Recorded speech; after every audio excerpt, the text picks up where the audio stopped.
Big U, being raided by the FBI in the current state right now. And we're going to talk about also the alleged murder case that is happening with him right now. This is a very interesting case, right? Because throughout this whole entire week, there have been talks between 600, Chris Lovejoy, the friend of Whack 100, talking about how the family's victim has been cooperating with the police in order to find out what is going on and what is happening. Also, on top of that, they were accusing Chris Lovejoy of snitching. They were accusing them of giving out information that shouldn't be put out there. Although 600 and Whack 100 are claiming that this information is public knowledge. But some argue that it's an open case. So we're going to talk about that. We're also going to talk about Ilya Topora. Why is he being rejected by Islam Makhachev? Is there a good reason why he's being rejected by Islam Makhachev? We're going to find out all those things right now. And we're going to wait for some people to get in here just right beforehand and just do a little bit of a preview. So a little housekeeping rules first, obviously. I got a new video out, like we always do at this time. That's what you do nowadays when you're a content creator, right? So the new video I got right now, John Jones asking for 6 months.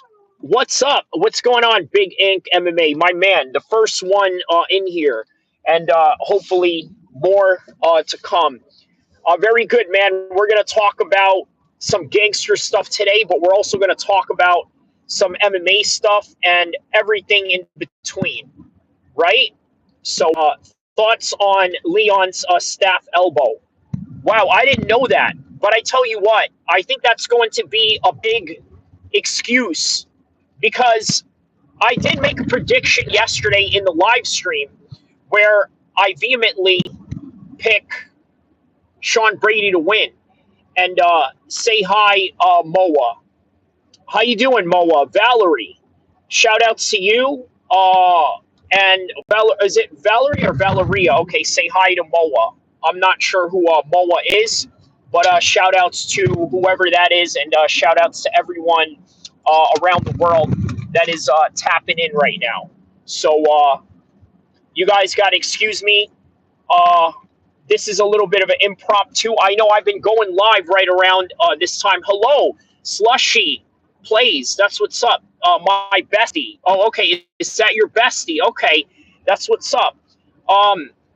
So Black Edits says hi. How you doing? All right, let's have everybody up in here now. You look like my old mature teacher. You look like an old mature teacher. And then he goes and redacts that statement. Who is your teacher and what does he do? Sort of like with Arnold Schwarzenegger, where he said in Kindergarten Cop, who is my daddy and what does he do? And what was his reason doing that in Kindergarten Cop? Obviously, he was conducting an investigation of, you guys know, if you've seen Kindergarten Cop, I think you know what I'm talking about. But yeah, that's a few things we're going to talk about today. A lot of crime drama, gangster stuff that's going on in LA. Rolling 60s Crip leader Big U has, well, he's not arrested, but he's currently on the run right now. And I believe that 4 members, allegedly, of the Rolling 60s Crip have been picked up by LAPD as of this particular moment right now.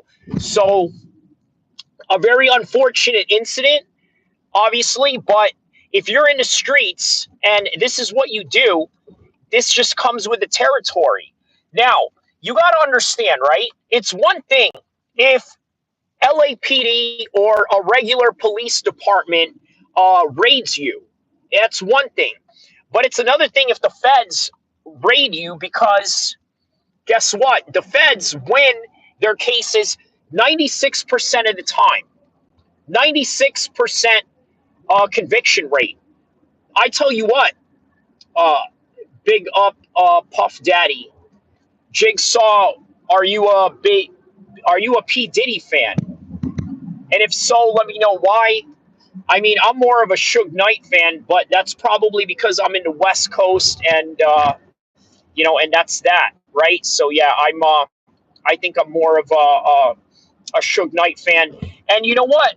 Suge Knight may not exactly be the most ethical person, at least not in the past, but come on now, it's P. Diddy. P. Diddy has done some of the worst things that you could think of, right? And we're not even talking about the gangster stuff. That's one thing, right?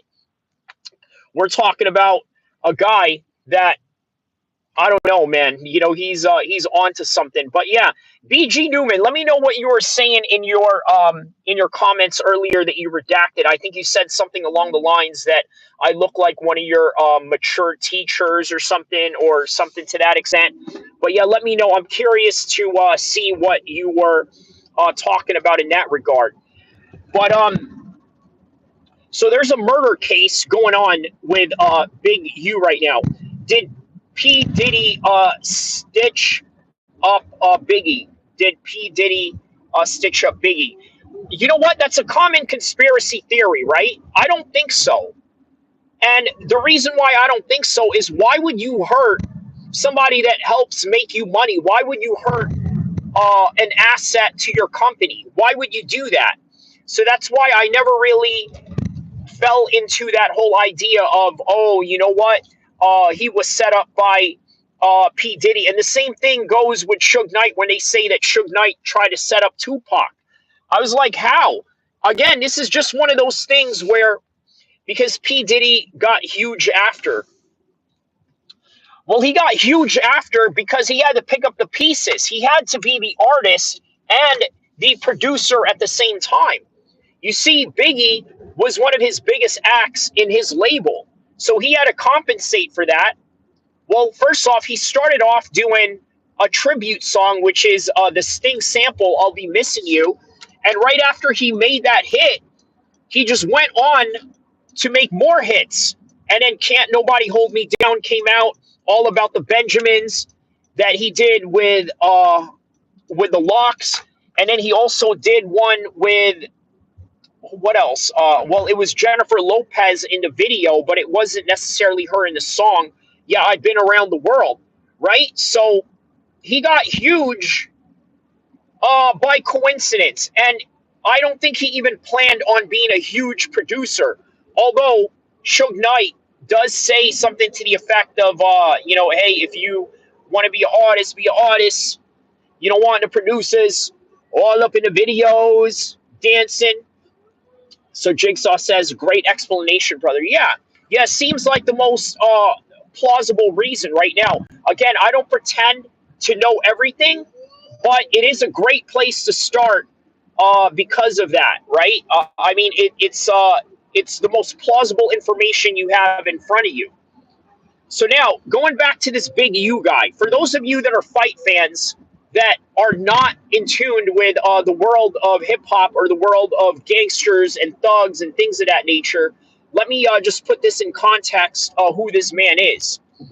So he is the producer of, well, not the producer, but I can say that he's the gang leader of uh, Nipsey Hussle, right? Another musical legend out of LA. He did try to delve himself into the music industry, but what he's really known for, which by the way kind of leads into his murder case, is coaching youth football. His son, I believe, is a San Diego Charger right now. Now, again, correct me if I'm wrong. I don't follow football like that, but yeah, his real name is Eugene Hansley, and he has a son who has the same last name, plays in the NFL, has helped bring a lot of people into the NFL, helped train them and things of that nature. So as a result of that, uh, he had he helped a lot of kids. Okay, so let me just say this out loud, right? The victim is one of the people that he used to coach. Now, that's the most insane thing ever right now. What led up to this murder or whatever, we don't know. And this is all alleged and whatnot. What we do know right now is that he's on the run, and four people have been captured. And we don't know who those people are because they're not public figures in any kind of way. They're just normal gang members from the hood that don't really have a standing in terms of uh, social media value or value in the music industry or value in the world of sports or anything like that. These are just normal people who just happen to be in a gang, and now they're the ones that got picked up as a result of this RICO case. So that is what's going on in this particular case right now. They found the body supposedly in a desert highway, right? Well, that's kind of where you would think that it's a good place to hide, but I don't know how they found it or how and when or why. Maybe there were informants involved. Again, this is a very very, how do I say this, uh, developing case right now. Nothing really a lot going on other than the fact that this man is on the run. So, an interesting thing about this guy, he used to run with Suge Knight. Now, Suge Knight obviously is a known blood member, but Eugene Hansley, Big U, is a known Crip leader, or allegedly. I don't want to put that on him, but I'm sure the feds or anybody that's in the know, they know more than we do. That's all that we can really go off of. But this is a very scary situation if you're Eugene Hensley right now, right? The man is almost 60 years old, okay? The fact that he's almost 60 years old, I think, yeah, man, this is going to be bad.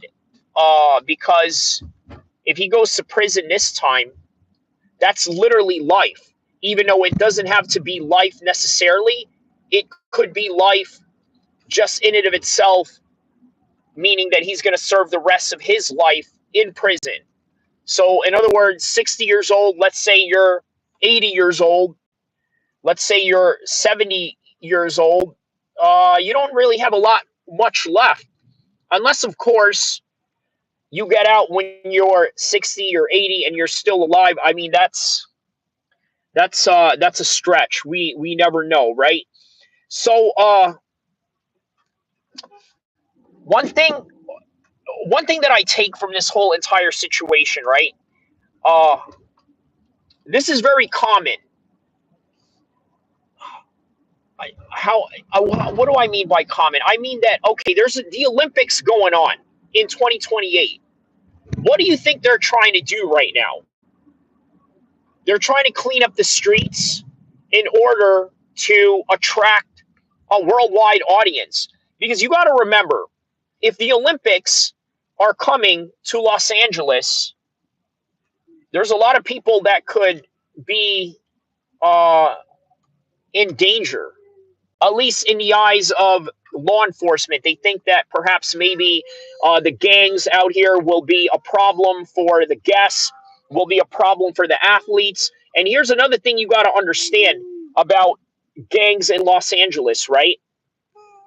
They're not exactly, not always, not all the time, they're not exactly the biggest drug dealers in the world, right? It's not their specialty, even though there are elements of drug dealing that sort of happen in the world of Los Angeles and in the world of gang culture and this and that. I mean, look at Keefe D.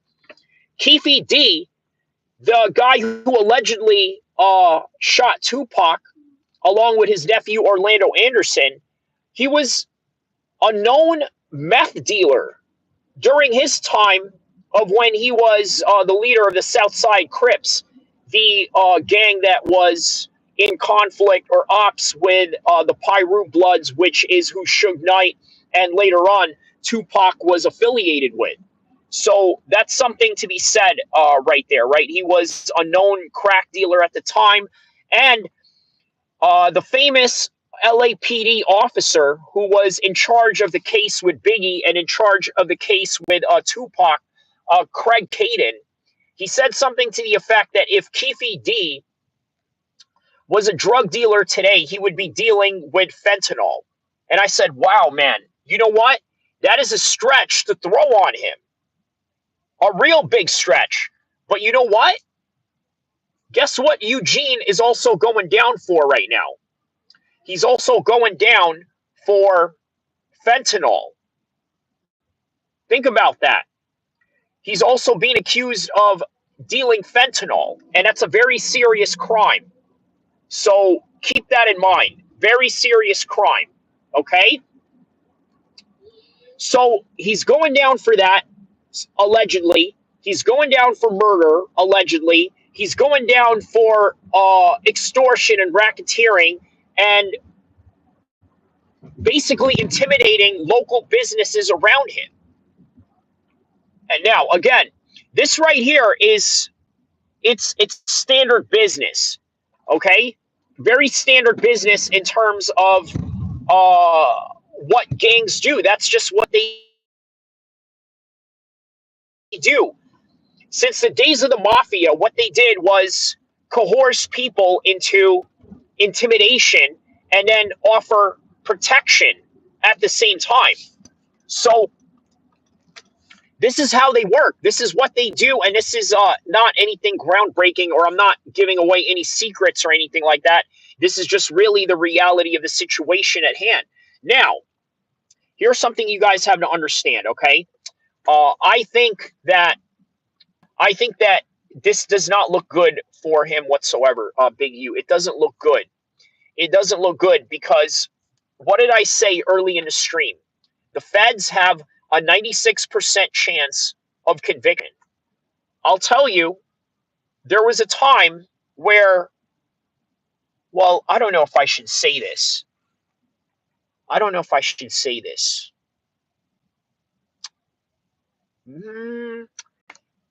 Again, this is pertaining to me, not anyone else, right?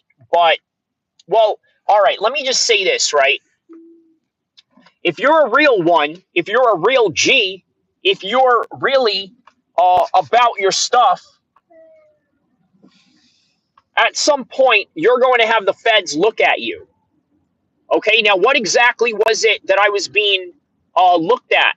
Well, I can tell you that if you're a Muslim, okay, and you know where this is going, they're going to think of the most nefarious thing. So I want you to keep that in mind.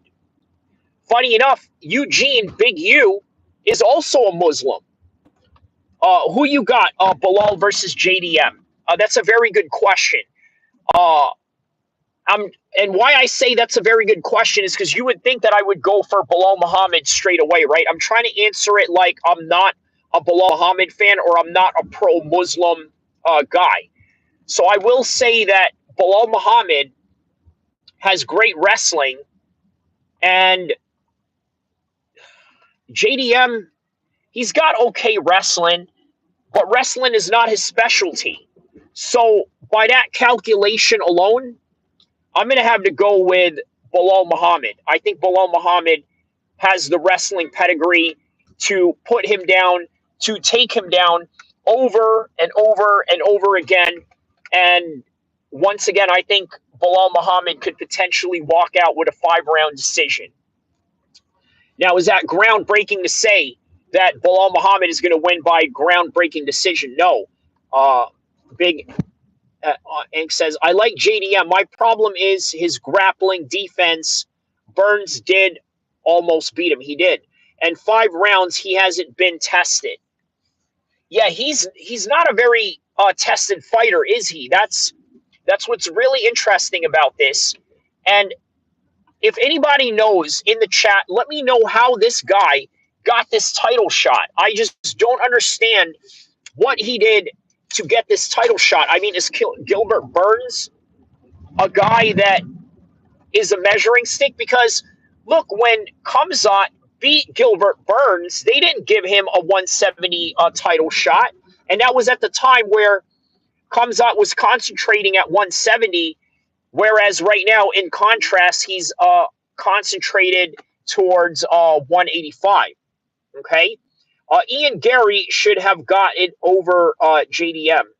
Should have got it over Ian Gary. He's coming off of a loss. But he did very good against Shavkat Rakhmonov, right? You know what? I tell you what. Yes, even though he's coming off of a loss, that's hard for me to disagree with. Because Ian Gary earned that.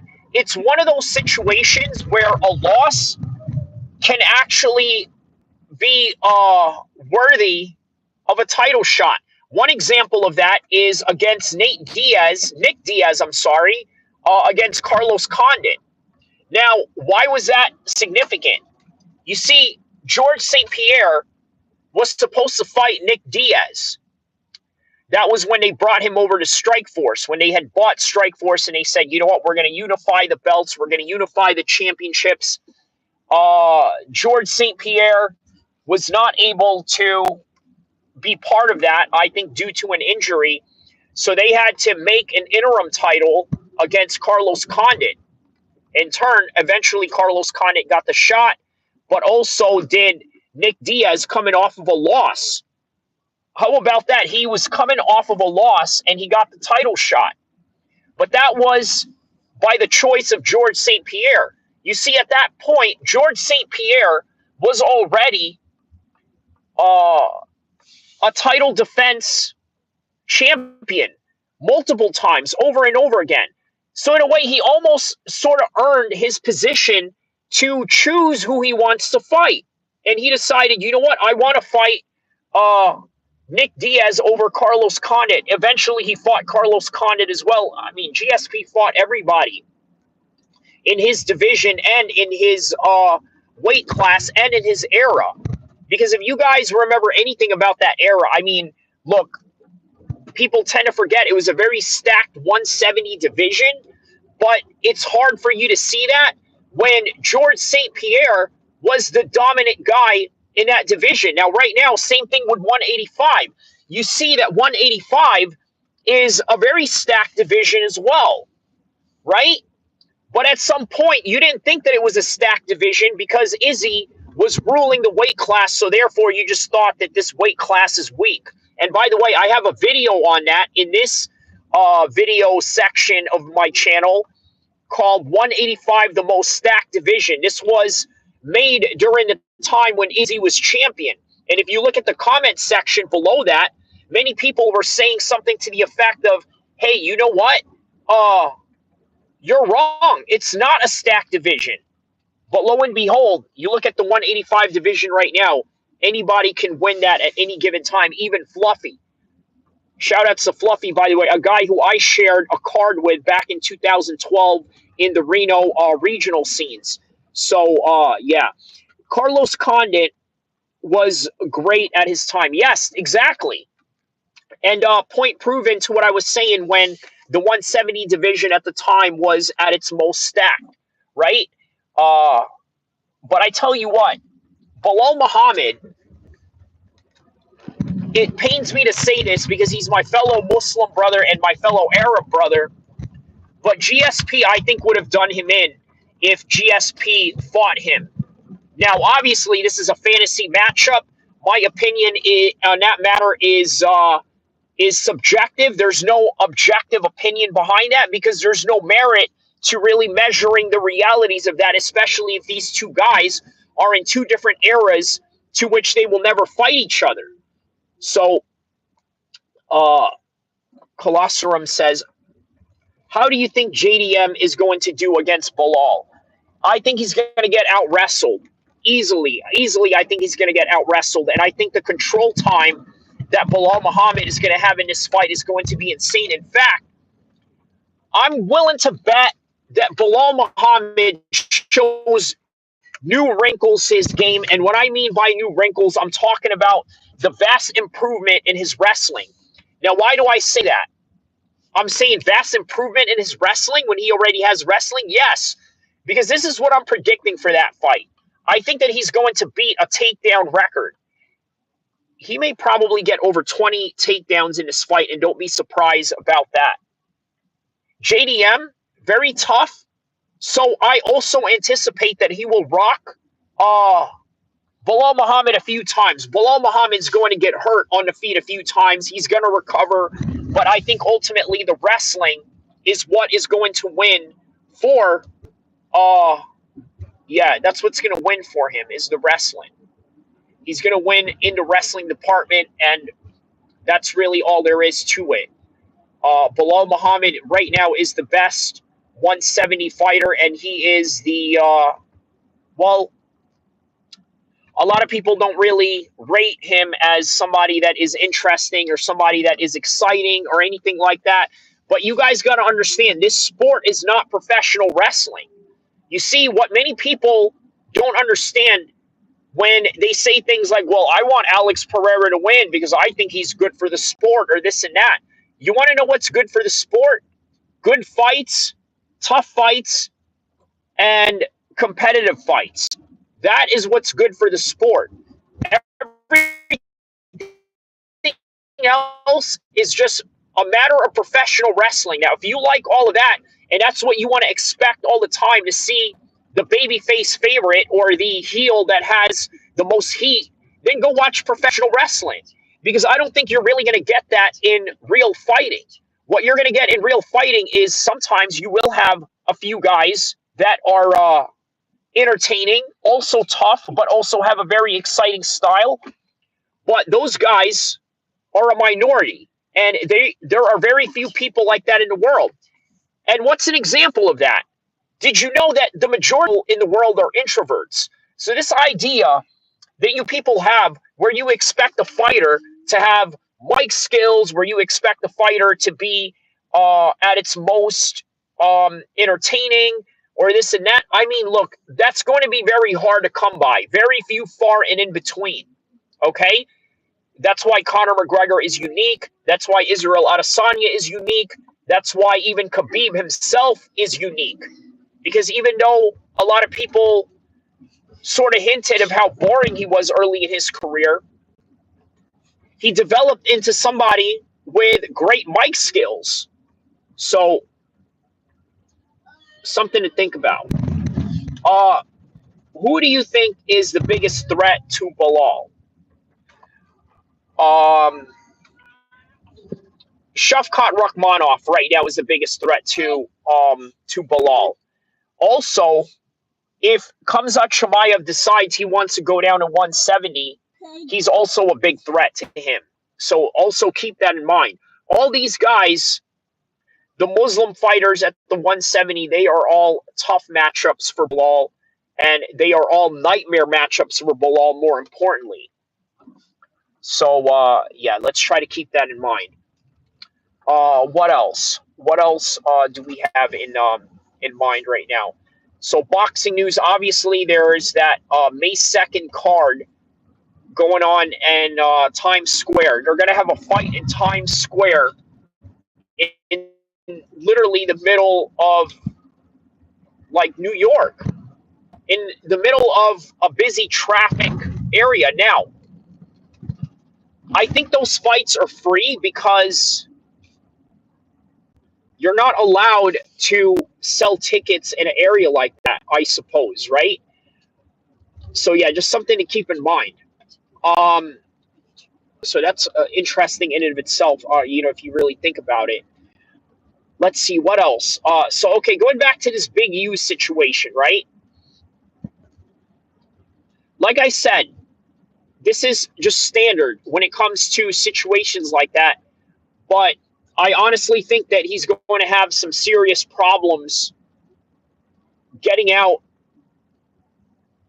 if he goes to jail. Like, I'm talking about being free ever again.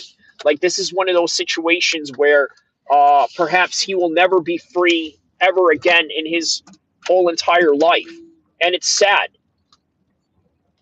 It's really sad for Big U. Because, you know what? This guy was doing so good. He was doing a lot of positive things for the community. I gotta say though, here's one little weird story that I got about Big U. I think this year he was doing a Christmas drive, and apparently the toys and everything that was behind all that went missing. I let you go and figure that out. Okay, so something to think about. Hmm,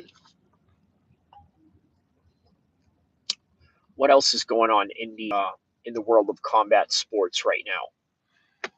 What else is going on in the world of combat sports? So JDM is having that fight with Bilal Muhammad in Montreal. When is that fight, by the way? Does anybody know? Let me know on the comment section below when that fight is. I had forgotten, or I didn't really get any, solid information on the matter at hand when it comes to when that fight is going to be. I believe that it is somewhere either in May. Yeah, I would probably assume somewhere in May that fight is taking place. So, something to keep in mind. Let's see. Yeah. So that was the last comment. What is Bilal's biggest threat? Yeah. So Shafkat, Islam, and yeah, Islam. Islam, if he decides to move up to 170, he would be a big threat.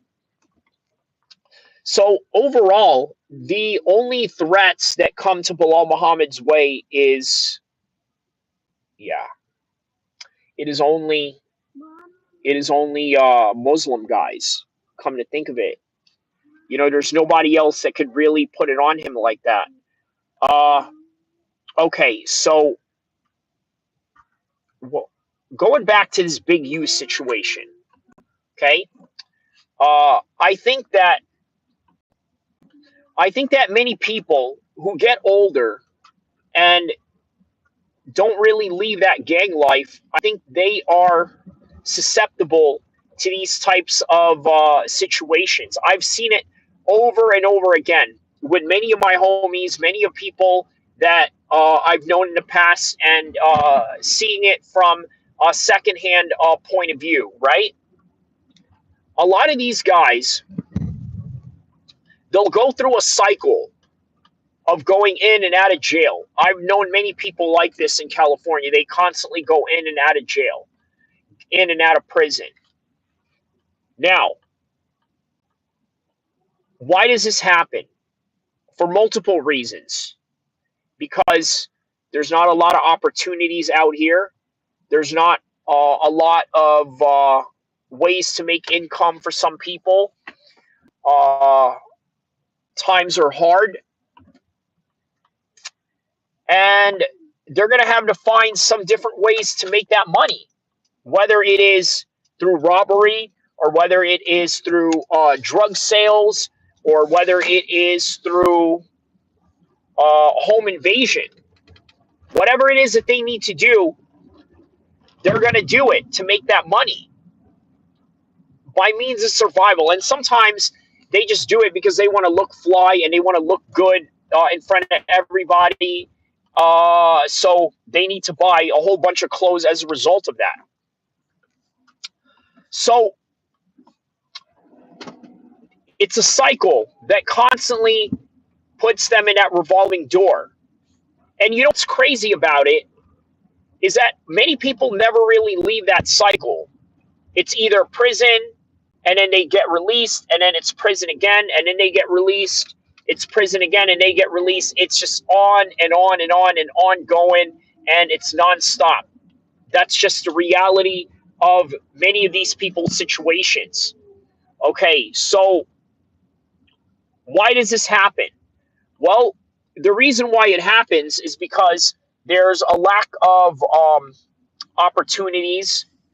That those lack of opportunities sometimes lends itself into opening yourself up to committing crimes. So this is why Eugene Hansley, aka Big U, is in this situation. But I don't know why he needs to do any of these things. Uh, Racketeering, or these RICO charges that he's being brought up on, extortion. I don't know why he needs to do it if his son is in the NFL. Now, given the fact that just because your son is in the NFL, it doesn't mean that you are rich. It just means that your son is rich. Just like if the opposite is true with somebody who's a rich parent, it doesn't necessarily always mean that you're rich. It just means that your parents are rich, and those are just some perspectives that many people have to take into account. Now,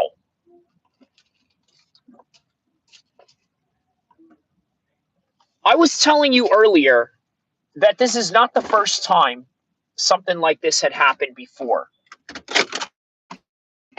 right? Oops, sorry, had a little mishap there. As I said, this is not the first time I told you that this happened, right? This Eugene Henley situation. Wow, what happened? AJ McAnderson. Are you saying wow in terms of the news that you heard, or are you saying wow because you just saw me drop my phone and be safe, brother Kyrie? Yes, of course, of course. Yes, yes. Uh, what was I saying? Okay, so this is not the first time they did this in LA with a few gang members, right?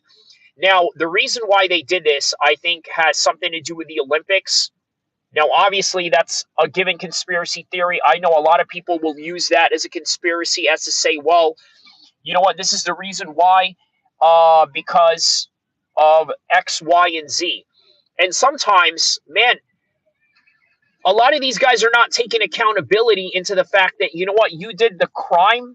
There has to be a time that needs to be served, and that's just sometimes, the natural course of order. Sorry to get you off track. Yeah, no problem. I tuned in and say the phone dropped. Okay, you tuned in and say, okay, okay. So, yeah, so in 1994, man, they had a huge raid of different LA gang members that they put away. And even till this day, many of these people now are still locked up, even till this day. So, keep that in consideration, okay? But again, you can toss that up as a conspiracy theory, as to say that's the reason why they locked up all these guys. But you can also toss up the other reality that, hey, you know what?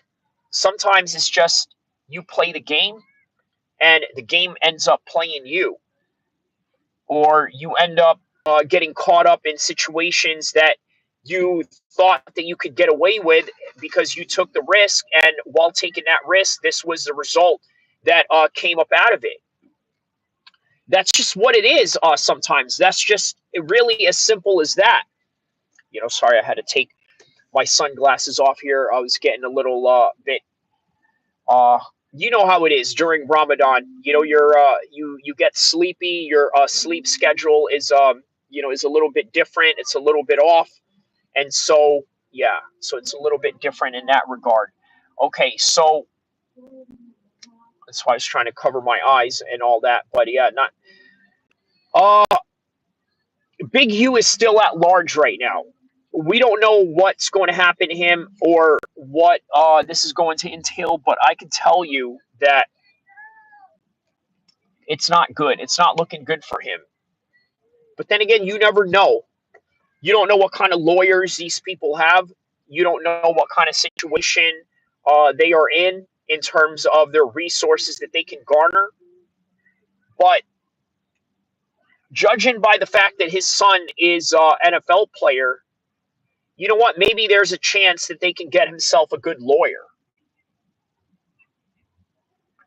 Uh, I'm very saddened for this guy. Really am, right? Because you got to understand, you never want to see anybody go to prison ever, ever. And you know what? One of his ops, Whack 100, the manager of the game in Blueface, I guarantee you he's absolutely distraught about this situation as well. And why would he not be? This is a situation where uh, a man is going to prison possibly for a very long time. For a very long time. So let's get off that subject for just a minute. Let's concentrate on the subject of Ilya Topora and Islam Makhachev. So, what do you guys think? Why do you think Islam Makhachev rejected Ilya Topora? Is it because he's afraid? No. There's nothing scary about Islam Makhachev. And when I mean scary, I mean that, there's nothing about this guy that says, hey, you know what? I'm scared to fight anybody. He's not. He has no fear of fighting anybody whatsoever. And you know what? This isn't about fear. At a certain level where these guys fight at, it is never about fear. Ever, ever, ever, ever. Ever at all. It's never about fear. What it is the story, the narrative, the legacy, these stats that you are trying to build off of your resume. Now, do you think that Islam Makhachev wants to build stats based on the fact that he was fighting featherweights? I don't think that's what he wants. I think what he wants is to have an opportunity to fight the best 155ers in the world. But the problem is, many of these 155ers, especially in a younger generation, and when I mean younger generation, I mean guys that are younger than Dustin Poirier, guys that are younger than Justin Gaethje, they're not beating them. Benoit Saint-Denis failed to beat Dustin Poirier. He failed to beat Moicano, for crying out loud. Moicano got that title shot, but obviously we saw what happened to that, and we don't even know if that guy was worthy of that title shot. He was just there at the right place, right time, and right replacement. Fiziev, twice now. He can't beat Justin Gaethje. He cannot beat him. He wasn't able to beat him at a short notice. He wasn't able to beat him at a full camp. He is just not able to beat this guy by any means of anyone's imagination. It's just very difficult for him to do it. So,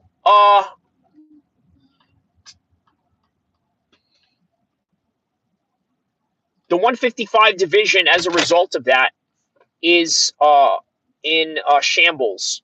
Oh, please, he is scared of getting KO'd. You really think that? You honestly think that he's scared of getting KO'd by Ilia Topuria? Well, all right. Let me entertain you on that, okay? Let me give you a little analysis on how I would see this fight go. I think Islam Makhachev would take him down over and over and over again, and at some point during the fight, I think that he would submit him. What you see out of Ilia Topuria is really no different than what you saw with Conor McGregor. It's not that different. They're not that unique with each other, and being that he's a Team Khabib guy, Khabib already knows how to train for guys like that, and Khabib is his head coach. So he's fighting a guy that is Conor McGregor-like in every way, right? Tattoos, demeanor, but he hates Conor, and he's nothing like Conor. So he's going to take him down over and over again, even if he has better jiu-jitsu or better takedown defense than Conor McGregor. I just don't see a world where this guy can win against Islam Makhachev. And that is where we're at right now. The unfortunate truth of where we are at. We are in a state where there are few people that can compete in the 155 division. The 155 division is not moving, meaning that all the old guards are still right up there. So now they're talking about possibly having Islam Makhachev fight Justin Gaethje. And you got to think, does he deserve it? He got knocked out by Max Holloway, only for him to come back and now fight Fiziev once again, twice, for the second time. And what was the purpose? Because people could not show up. What does this say? Georgian wrestling is better than Dagestan wrestling, though. Well, how do you measure that? I mean, do you measure that by Olympic wins? And if so, let's say even if the Georgians have more medals than the Dagestanis or Russians combined, right? None of that means that it's transferable to MMA. And that's really the fact of the matter. Okay? Like, you don't know if that's transferable to MMA. Let me give you an example of when MMA went bad for a wrestler. Back in 2004, Kareem Ibrahim Gabber, the Egyptian gold medal Olympic wrestler, went to fight in Japan and got knocked out brutally by a Japanese fighter. Okay? And it literally retired him from the sport of MMA because he literally had only one MMA fight, and then the rest of that was, yeah, it was gone. The rest of his combat sports career was predicated on wrestling. So look him up, Kareem Ibrahim Gabber. He actually fought in Pride, coming straight out from the Olympics and into the Pride ring. Marab wiped the floor with Omar. He did, but that does not mean that Georgian wrestling is better. It just means that he has better cardio and uses it as a weapon. That's what really happened in the Marab fight. It's not indicative of his wrestling skills or if it's better than Omar. But that night, he was definitely the more well rounded mixed martial artist, and sometimes that's good enough. So, something to keep in mind.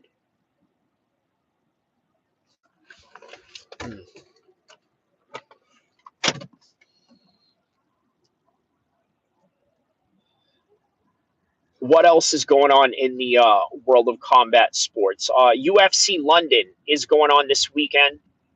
A whole bunch of underrated cards in that fight, right? Like, it's damn near a pay per view. You know what I love about UFC London cards? It feels like a pay per view for a free fight.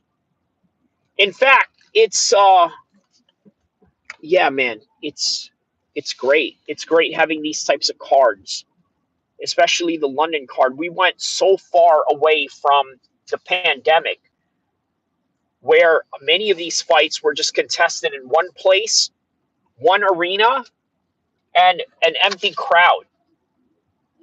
But nowadays,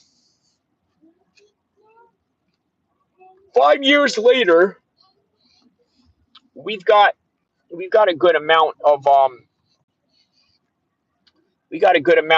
fight nights happening for us, right? So that can't be too bad. So let's see what else. What else here?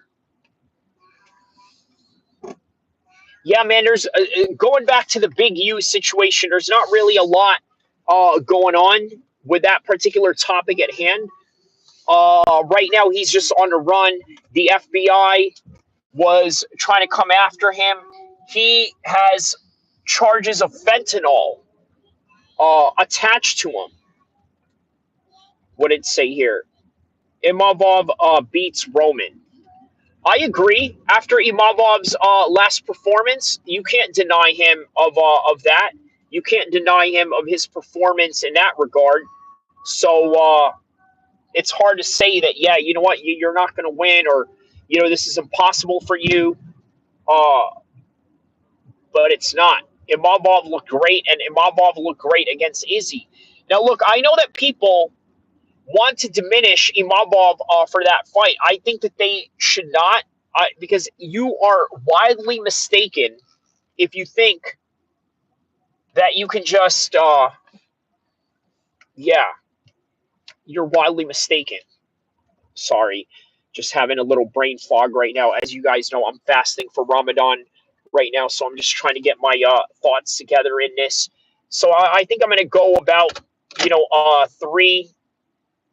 three more minutes. No, not 3 more minutes. Maybe like 10 more minutes or so. And then we'll go from here. Georgian wrestling being transferred, then Dagestan wrestling is a crazy take.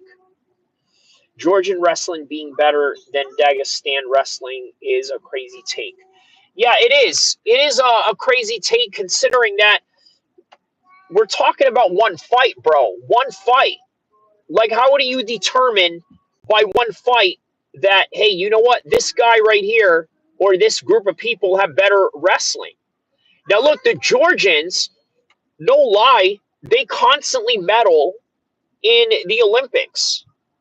They constantly medal in the Olympics, and they constantly win these regional Olympic games that they have, whether that would be Mediterranean Olympic Games or whether that would be, let's say, Southeast Asian Games or this and that. All these different factions that comes into the world of the Olympics, right? So, let's see here, Georgia. Yeah, yeah. We can't extrapolate that particular incident and toss it up as I'm talking about the Umar and the Marab fight. We can't just toss that up as to say that, hey, you know what? This is that. This is just what did he say here?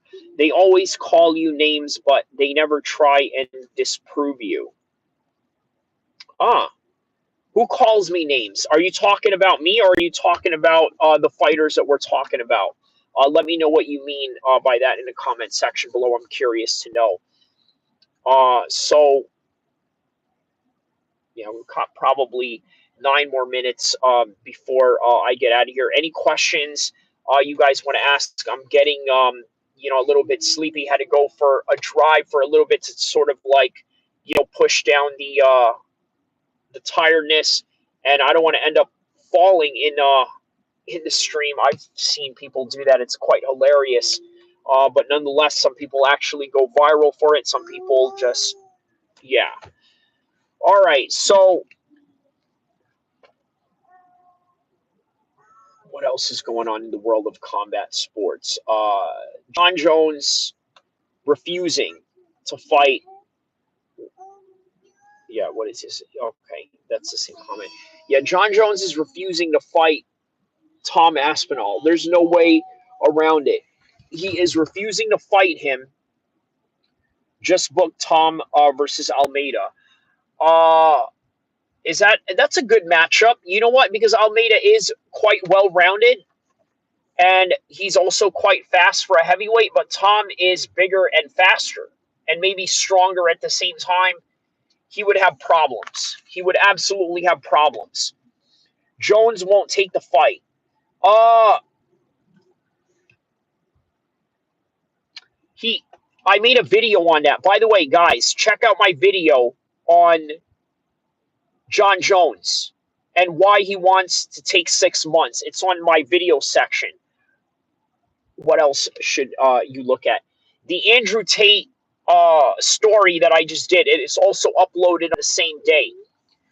What's great about that story is that Andrew Tate was mentioned at a TV show called Adolescence. One of the teachers mentioned something to the effect of, oh, well, these guys are all on this blue pill, red pill stuff. It's Andrew Tate related. Check it out. And it's also part movie preview as well. He's probably going to get hurt against Tom Aspinall. Yeah, I elaborate on that a little bit on the video. I urge you to check that out. That video that I had just made. I elaborated on that and what I think of it and how it goes. But I can tell you right now, Jones won't take the fight. I think that he will take the fight, but I think he wants to take the fight when he knows he's ready. You see, that's sort of the mental anguish that he has going on, right? Like, he's not going to take a fight that he knows is going to be very difficult for him. That's really what it just comes down to. So keep that in mind when we are talking about John Jones. And I also go into his history of quote unquote ducking fights. If he's ever really ducked a fight, or maybe he hasn't, he's going to grab, he's going to get you hurt again. Jones won't take the fight, but he's going to get you hurt again. Who is going to get me hurt again? I'm curious to know what you mean by that. All right, guys, getting a little sleepy here. I might do just 5 more minutes of this, and then I'm going to head right out. Jones is going to get hurt. Yeah, Yeah, I understand what you mean by that. Jones is always getting injured. Yeah, that's what I'm saying. There's a reason why he wants to take these full 6 months. I'll just say this. Hopefully, I'm not saying anything that I've already said in the video, but I will say this. Is that John Jones's entire career is predicated on preparation. And I tell you what, there is no better substitute to relieving your fear than what do you call it? Than having the right preparation. That is all that he is doing. He's trying to increase his what do you call it? Yeah, he's trying to increase his chances. He's trying to increase his capabilities because the state that he is at right now, he doesn't feel fully secure in handling someone like Tom Jones. And you know what? I can't blame him because, bro, John Jones is not an idiot. I mean, if you really think that you're just going to go in there and you're going to manhandle and uh, choke slam Tom Aspinall, man, I don't know if that's really as simple as that. I don't think it's really as simple as that. And I think there's some serious resistance that he has to contend with here. So, Ank versus Tom. Ank versus Tom. What did he say here? Jones should just retire. Not fighting Tom and holding the belt is ruining his legacy. I agree. I agree. But I think this time John really has an intention to fight. I just don't think that he wants to fight Tom Aspinall or any of the top guys for the heavyweights, for that matter. I don't think he wants to fight any of them. And quite frankly, I don't blame him. I can't blame him for not wanting to take this fight. There it is. Now it's growing bigger now that how about that? Growing bigger now that I'm literally about to leave and yeah, okay. So losing to Tom could also be a risk. It is. And I'm going to tell you why that's a risk. Okay, by the way, guys, don't forget to like and subscribe while I tell you why this is a risk for John Jones. But also check out my new video, John Jones Needs 6 Months, regarding the Tom Aspinall situation. Also, another video that I have, Andrew Tate, Subliminal Attacks by the Matrix. There was this UK show where a juvenile was accused of unaliving another classmate who was a girl. They sort of threw Andrew Tate under the bus in that show.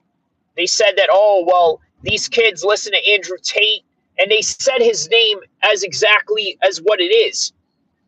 What did he say here? Jones should vacate. Losing to Tom, this could be a risk. Yeah, and okay, that's why I was saying the reason why this is a risk is because everybody looks at John Jones as an a-hole, right? So him losing, it's almost like a way of people sticking it to him, saying, "See, I told you that you were going to fail at this." And so, lo and behold, that's what they do. They go and slag him off and make him look bad in front of the world, especially if he loses. Now, if he wasn't like that, that's how fair weather these people are, right? Sometimes they like the winners only, and sometimes they like the losers, even if the loser is their favorite fighter. But sometimes the person could lose all of them, and some people just don't like them based on the fact that they, that they are, who they are in terms of that. So So yeah, losing to Jones would be an absolute risk for sure. All right, so I said that I was going to leave in an hour. Some more people are tapping in here, so why not just take this opportunity and just run up more views, right? So, what else is going on in the world of combat sports right now? How about this? Let's do a Q&A. Everybody that's in the chat right now, hit the like button, hit the subscribe button, and also hit the share button. But also watch my videos that I uploaded today. John Jones needs 6 months. And also the other video that I have, Andrew Tate being attacked by the Matrix. And also Netflix movie review of the UK TV series Adolescence. All of that is available right now in my video section, along with the epic live streams that I have been putting up as of late. Those numbers don't lie, and the engagements on those don't lie. So, yeah, man, I'm getting up there a little bit slower, a little bit now. Yeah, let's see here. What do you think of Kevin Holland? Good question. Is he fighting this weekend? I didn't look at the UFC London card yet. Let me know if he's fighting this weekend, and if so, against who. I heard that he was. He takes a fight every month. Right, right. Yeah, he definitely does take a fight every month. Now, is this a good idea to take a fight every month? It depends. It depends on how you went about your last bout. That's really what it comes down to. If your last bout you if the last bout you came out and I don't know, and finished by a first round submission or something like that, you know what? Why not? Why not jump and hop right back in? And I'm surprised a lot of heavyweights don't do what Kevin Holland does. Okay, I think doing what Kevin Holland does, I think, is essential for the heavyweights. You want to know why? Check this out, right? Heavyweights don't have to cut a lot of weight. As a result of not having to cut a lot of weight, it's really that easy for you to jump from one fight to another. And I don't know why they do it, or I don't know why they don't do it as often as they should, but there's a great opportunity with that. How about that Acosta guy, the Dominican fighter, the heavyweight that just got that knockout recently in the last Apex card?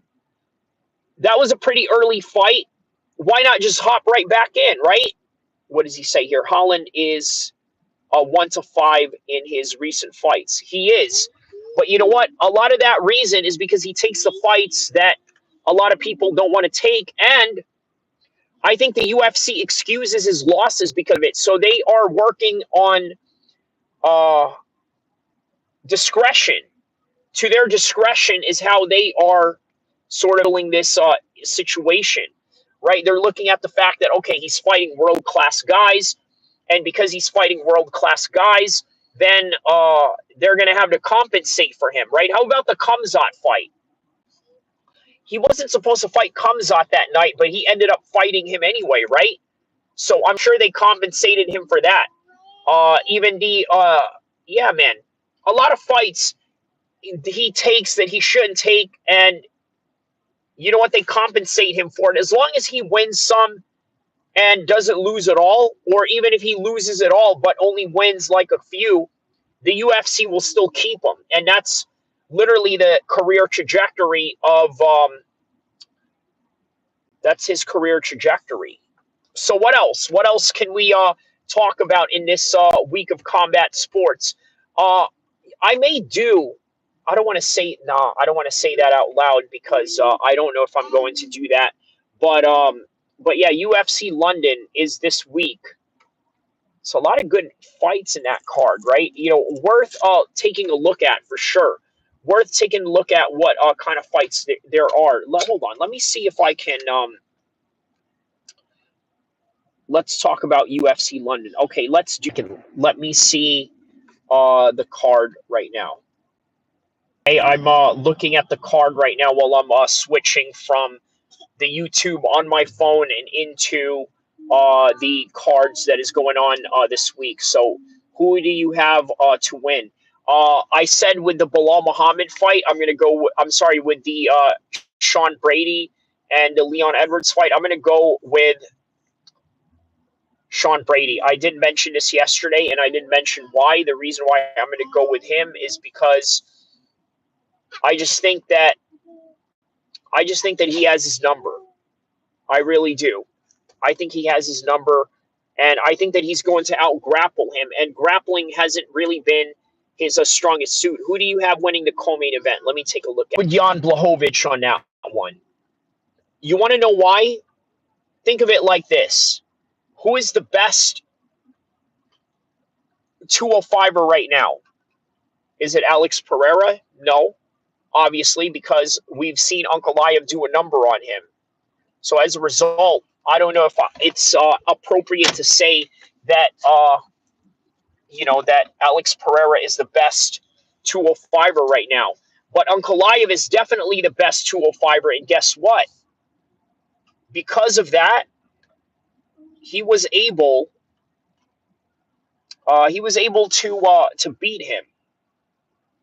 Or I'm sorry, he was able to go not beat him. He went to a draw. And of course, there are people out there that thought that maybe he had won that one or this and that, or maybe it had gone a different way. But yeah, man, I think Jan Blachowicz is going to get this one. I think that he's going to out-grapple Carlos Ulberg. This fight will literally be no different than the Izzy fight, because you have to remember they're both very similar type of fighters. Carlos Ulberg likes to strike in a very similar way than Israel Adesanya does. I think that he's more of a power hitter than Israel Adesanya, so there's some good matchups right there. I thought Jan won against Alex. Okay, that's fair, but I don't think he won against Ankalaev, but he was very close, and Ankalaev is the best one in the world right now. So I'm going to have to go, I'm going to have to go with him on this one. I'm going to have to go with Jan Blachowicz on this one. Although it would be fun to see Carlos Ulberg win. It sort of gives a different wrinkle to 205. So it'll be fun to see if he wins this one. So let's take a look at the next matchup. Right down below that one. Kevin Holland versus Gunnar Nelson. I tell you what, I'm going to go with Kevin Holland on this one. You want to know why? I know that on paper, many people would believe that Gunnar Nelson is probably better on paper. And not to mention, he's a staple of a lot of these London cards, a lot of these European cards, but in particular, the UFC London cards. He's a staple in this. So he sort of is very familiar with this particular stage in the O2 arena, right? Because he's been here before. He's been here plenty of times. So one would think that he would probably be better on paper, right? No. And the reason why I say that no to him and yes to Kevin Holland is because Kevin Holland is a wild horse, a dark horse for that matter, right? A dark horse. And what it means to be a dark horse is that you can literally win at any given moment of time with the insane unpredictability that you have. And why do I say that Kevin Holland is going to win based on his unpredictability? Well, there's the unpredictability and the flow state that Kevin Holland is capable of performing under.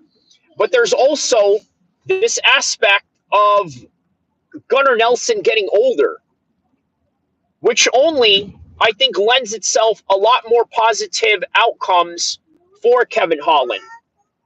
So what does he have here? Kevin Holland by TKO is possible. Gunnar Nelson is old and inactive. Yes, that's exactly the point that I'm making is his inactivity. I think it's going to get outweighed by Kevin Holland's activity. So you say knockout, I say submission, I say somewhere both and in between, those can absolutely happen. So, want to move down to the next matchup? Ken versus Tania. I got to be honest with you. I'm going with Molly McCann. I don't know too much about the other gal, but Molly McCann, I can tell you, is now a veteran in the UFC. This gal, not so much. No one knows who she is, probably unproven. And I'm willing to bet she doesn't have the knockout power of Molly McCann. That's easy work for Molly McCann. This is sort of like a give me fight for all the years that she's served for the UFC. And now she gets to have a home country win. So Molly McCann is going to win that one. Tanira is from the Contender Series. She's undefeated. McCann by Vintage K. Oh my God. So she's undefeated. I don't know, man. You know what? I may have to change my pick on that one. You know what? Maybe I'll do a full card breakdown. So this way I can take a look at this girl's status, take a look at her past fights, and really give a full analysis, and then probably have it done either by tonight or tomorrow. But either way, yeah, I think I'm going to release, a pre-fight prediction. We'll see how it goes. But yeah, I'll probably go off of a lot of the things that I'm saying here. So you say Molly McCann by KO right now. I'm going to go out of the limb and say, you know what? I think this girl has it. I think she's going to get it because you're saying that she's undefeated from the Contender Series. That's a dangerous opponent. That alone, right? Everybody that came from the Contender Series seems dangerous. But we'll find out just how dangerous she really is. So let's get to the next fight after this. Next fight. Let's take a look. We saw Dubin on the Apex card, who was on the Contender Series. Yes, WMMA is risky, so anything can happen. And you know what? That's why initially I gave it to Molly McCann, but now I'm starting to get a little bit skeptical because I tell you what, man, Contender Series is a little bit different. It's not like just stringing up a bunch of wins in a regional scene and things of that nature. It's not like that at all. You know what I mean? What it is how impressive you look is the determining factor of whether you get signed to the UFC or not. So yeah, Dubin got a lucky KO on the Contender Series. Yeah, there's that too. But then there's also Sean O'Malley getting that knockout and then becoming a bantamweight champion after Uriah Faber and Snoop Dogg comment on it and basically make him a star after. Speaking of Uriah Faber, I got some stories of training with Uriah Faber on my John Jones 6-month video that I just released right now. So I urge you guys to think that. I don't think she was ever at UFC level. Hill was also champ from the Contender Series. That's what I'm saying. It all depends on the person. Correct. That is definitely correct. Some lose their first fight like Austin, Bashi, and Steele. Correct. Let's take a look at the rest of the card from here. Jordan versus Chris Duncan. I don't know much about them. Again, this is something that I have to do a research on. So, the bigger name, that's going to be a good one. Okay, so I'm going to have to do some more research on these guys to give a proper breakdown of it. So, by the way, thank you to everyone in the chat. You guys just inspired me to do a full card breakdown. By the way, I don't always do a full card breakdown because guess what? MMA Guru already does that, and I feel like that's kind of his avenue, right? I have a different avenue, a different way of going about things, a different way of going about my lives, a different way of going about making my videos. So, and Jordan looked good versus Guram in Cage Warriors. Duncan, though, is tough, and his only loss is to Nathaniel Wood versus Morgan Sharir. I know I've seen Morgan Sharir fight in the regional scenes in Cage Warriors.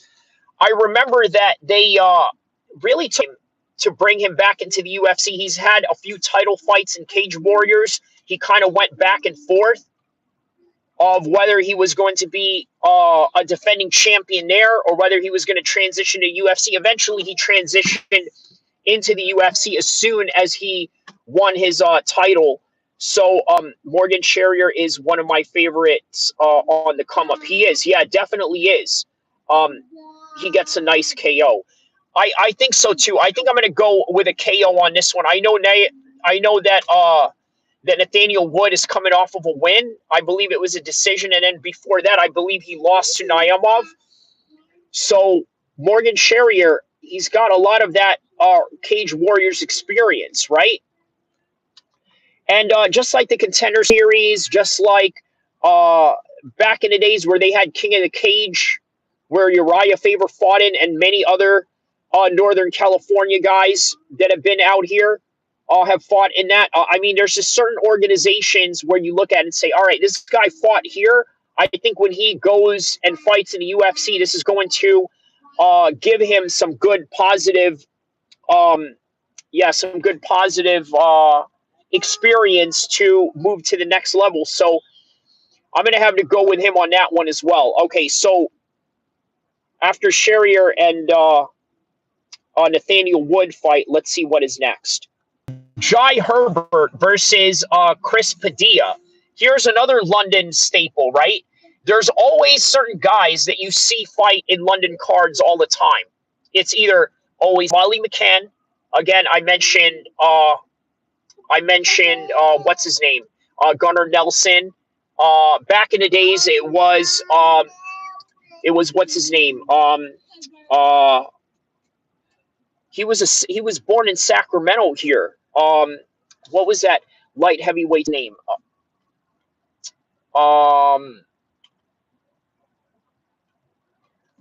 I forgot his name. That light heavyweight black dude from that got into a street fight with Rakic. You know who I'm talking about? Jimmy Manawa. Jimmy Manawa. Yeah. So a fun fact about him: he was born in Sacramento, but he's a London fighter. So that's interesting. We got a little Sacramento, UK connection going on here. And I know you guys have seen me in here in my live streams before covering fights with Zane Musa Boxing Dosage.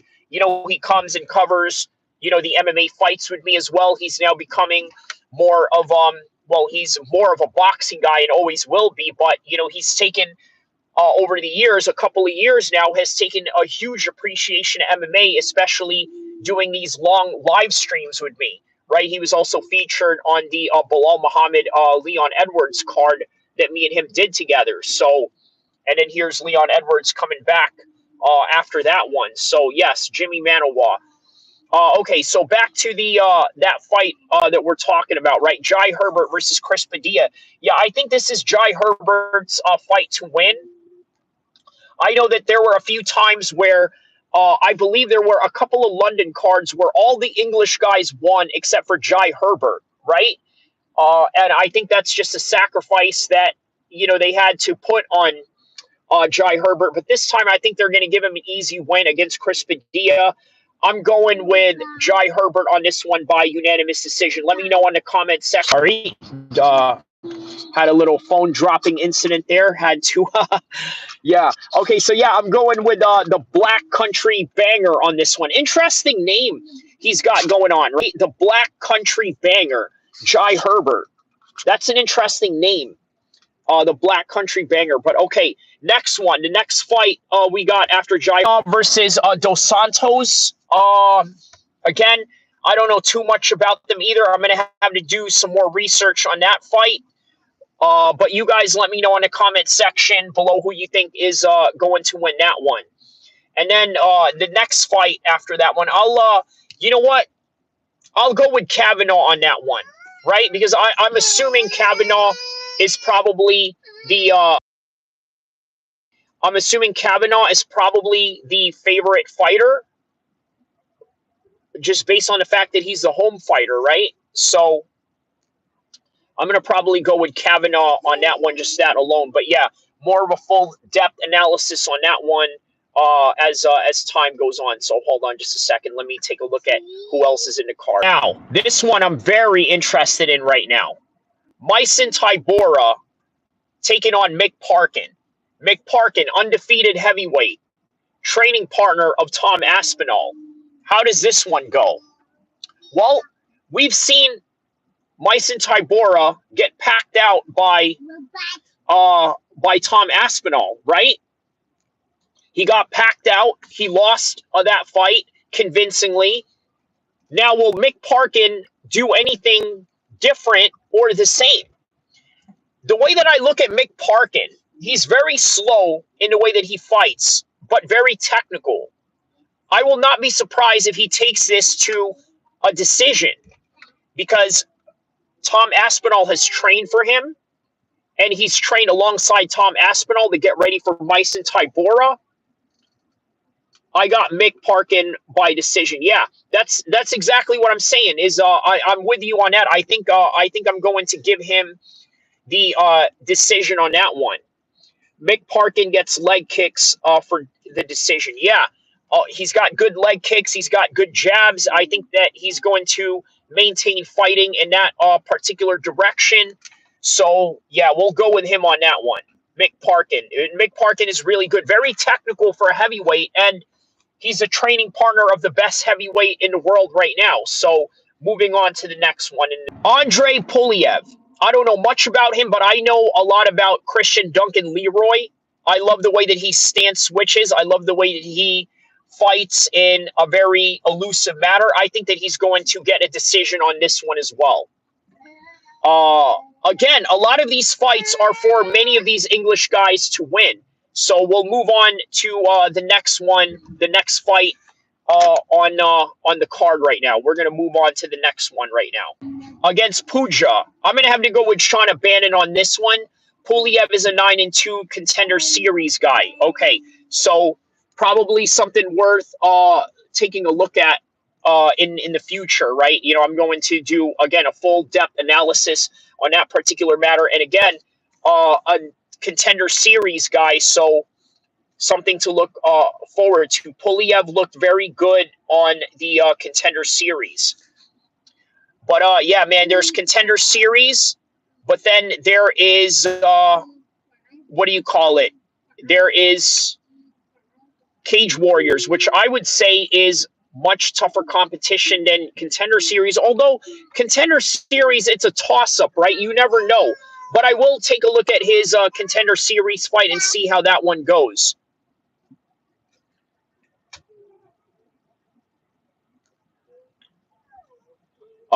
So, all right, next fight. Let's take a look at the next fight coming up right now. Okay, so next fight. Leroy Duncan is a UFC vet now. Yeah, he is. It's crazy that he is a UFC vet now, taking into consideration that he, you know, I'm used to seeing him fight in Cage Warriors, and then obviously making his way into the UFC as an early prospect. So next fight after that one, Bannon against Puja. So what do we know about Shauna Bannon? I know that she has a bit of a following behind her, right? Again, one of these female fights where one female is a social media superstar, or I don't know if I would call her that, but she certainly is popular in terms of, you know, having her own local following, right? I'm going to have to go with her on a decision on this one. I think that this is one of those matchups where they wanted to favor a lot of the English fighters. So I'm going to go with Shauna Bannon on this one for a decision. So we'll move on, moving down the card right now. Nathan Fletcher against Colin. I'm going to go with Nathan Fletcher by a decision win on that one. I'm going to go. And then the last one is Guram. Let's see who Guram is. I'm wrong, but Guram is the training partner of Khamzat Chimaev. Correct? Fun fact, Fletcher won a decision versus Lauren in the regionals. Okay, so this is a rematch. This is a UFC rematch from the regionals. Very interesting. That is very interesting. Guram is the training partner of Ilya Tapora and Kamzat, which is insane. Wow. So, you know what? That's not that insane because they all live in Europe, right? And obviously, the Dagestani fighters, they are Northern California based, right? They train out here. Obviously, they train in their home country, but most of the times they train out here. So that is that's just what it is, right? It's just a different region that you train at. Sometimes that sort of determines the type of people that you're going to be around. So like for example, I live out here in Sacramento, right? Living out here in Sacramento, I could have been training down in San Diego. Instead of training with Uriah Faber, I would have been training with Dominic Cruz during the days of their rivalry. So keep that in mind, right? So I guess we're going to go with Guram by second round knockout or second round submission. Sound like a fair assessment? What do you guys think? Guram by, yeah, sometime in the second round he'll get the finish. He'll get the finish right around that time frame or so.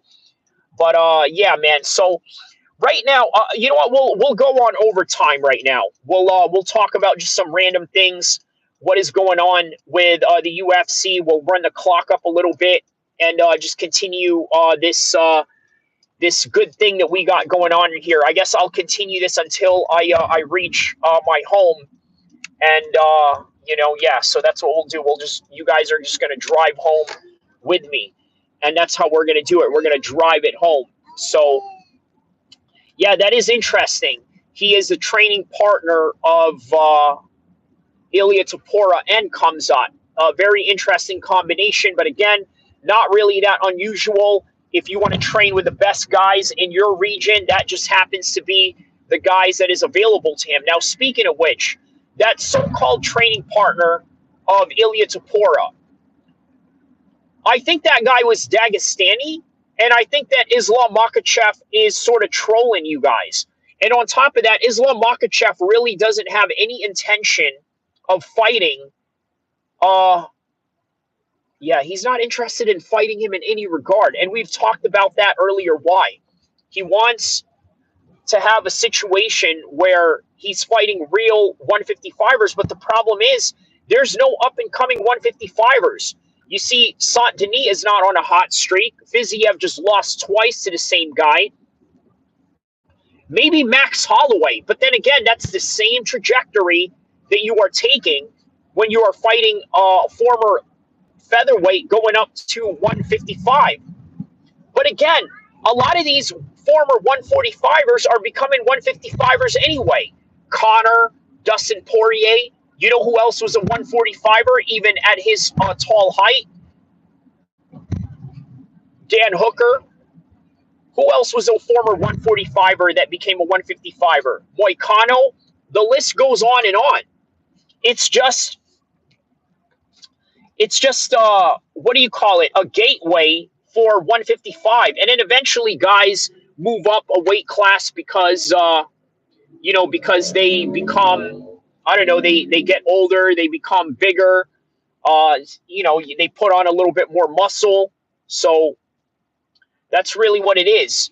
Now, another topic I wanted to bring up, right, is John Jones really going to fight Tom Aspinall? Now, look, I know I've already invested in making a video earlier about John Jones, believing in him that he would actually take this 6-month course to get ready for Tom Aspinall. I'm a little bit skeptical, man. I'm a little bit skeptical.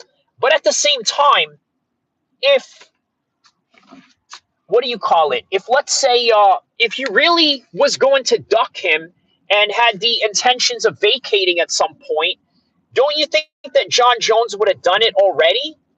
Right? Like at some point he would have already done the vacancy, but he didn't. So there is some kind of intention for him to stay a little bit longer, or maybe he just wants to hold on to the belt and be an official champion for as long as he needs to be. Who knows? Maybe that is the case, maybe not. But by the end of the day, even if we were to get the Tom Aspinall fight, unfortunately, that whole entire division is still unsettled, unresolved. I think he might be in negotiations. Diego Lopez, that is a good point, my man. That is a very good point, Mr. Lopez, that he is in a negotiation point. Also, keep in mind that there is this Netflix deal going on. So whenever they have, let's say, a new owner or a new broadcast partner or anything to that extent, a new sale, which, by the way, yeah, translates to new owners, they usually try and stack up everything in terms of the roster and in terms of the fight cards. And right now, what is the best way to really attract Netflix to the UFC? Well, that is Jon Jones and Tom Aspinall. By the way, check out my 2 videos regarding Netflix, right? I did a movie review on the TV series show called Adolescence, where they mention Andrew Tate. I go into that. There's some politics behind that if you guys are interested. Also, the politics of the UFC's sale, or I'm sorry, their partnership with Netflix, right? I go into details about that as well. So check that out as well to sort of relate to this particular topic at hand. But yes, the negotiation is definitely a plausible theory as to why this is taking a longer time than it should. But 6 months to prepare for Tom Aspinall, I believe Jon Jones. I believe him. Now, let's put ourselves in a future scenario, right? Where the fight has already finished. Let's say it's Saturday night right now, somewhere in the summertime. Let's say when that actually happens in the summertime, right? So Jon Jones already is the winner, announced the winner. He's in the cage. Joe Rogan is up there asking him a question. And in the moment of truth comes, what do you think Jon Jones is going to reveal to the world? I'll tell you right now exactly what he reveals to the world. He's going to say to the world, hey, you know what? Check this out. I spent 6 months for this training camp because I knew that Tom Aspinall was going to be a very tough outcome. It was going to be a very tough outing. I'm sorry, not outcome. Yeah, but a tough outcome and a tough outing. Nonetheless, words are hard. But yes, that is the reality of this situation. Okay? Take that into consideration. Really take that into consideration. He's going to admit that. Right now, he's not going to admit any of that because everything before a pre-fight, it is all about bravado. It is all about, well, I'm better than you. I can do things better than you. You ain't got nothing on me. This and that. The high level of competition and the high level of competitiveness and pettiness that comes with that. So he's not going to admit any of this yet. Okay? But he will admit it at the night of when he wins and if he wins. But yes, right now it is nothing but a negotiation ploy. Now, what about Conor McGregor? Is he ever going to come back and fight? We talked about doing a Chandler fight. Guys, I've had videos of me talking about Conor McGregor literally 2 years ago while I was in the Mexican and California border. I have a video of me in the Mexican and California border talking about Jon Jones potentially fighting Michael Chandler, and it never happened. Well, now Michael Chandler has a fight in Miami, a very big card, a good name, not a name like Conor McGregor, not a life-changing name like Conor McGregor, but Paddy Pimblett is it's a good fight for him regardless. It's a good fight for him either way. And he needs to keep active anyway because he can't just allow Michael Chandler. Michael Chandler can't allow Conor McGregor to halt his career like that, all because of a big payday. Because I'll tell you this, right? I think 3 Paddy Pimblett fights is a whole lot more lucrative than waiting for one Conor McGregor fight. And by the way, it's like everybody thinks that fighting Conor McGregor is somehow going to be life-changing money. Bro, you know how much Donald Cerrone got paid to fight Conor? Straight up, I'll tell you this. You know how much he got paid? $200,000 to fight Conor McGregor. You know what I'm saying? $200,000. You know why? You know why he was criminal? Now, again, for most people, that's like, wow, $200,000, 200 G's, that's a lot of money. Yeah, it is.